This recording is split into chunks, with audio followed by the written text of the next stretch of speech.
Meaning of far off. Far off.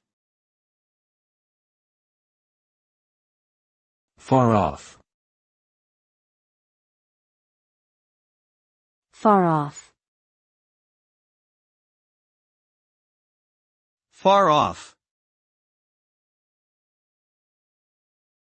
The term far off is used to describe something that is distant in space or time, or remote in terms of its relevance or significance. It refers to something that is far away or removed from a particular point of reference, either physically or conceptually.